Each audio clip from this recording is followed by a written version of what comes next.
CM relief fund చెక్కులను అందజేసిన NMD Firoz. పేద ప్రజలు ఆపదలో ఉంటే నేనున్నాను అని ఆదుకోవడం ముఖ్యమంత్రి చంద్రబాబు నాయుడు గారి మంచి మనసుకు నిదర్శనమని నంద్యాల టీడీపీ జిల్లా ప్రధాన కార్యదర్శి ఎన్ఎండి ఫిరోజ్ అన్నారు.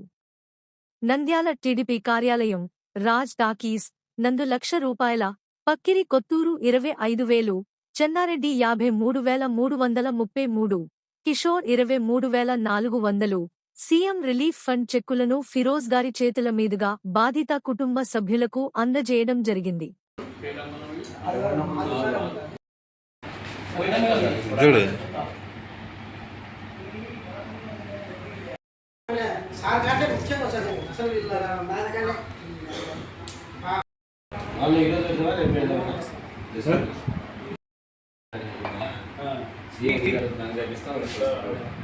సీఎం గారు వస్తే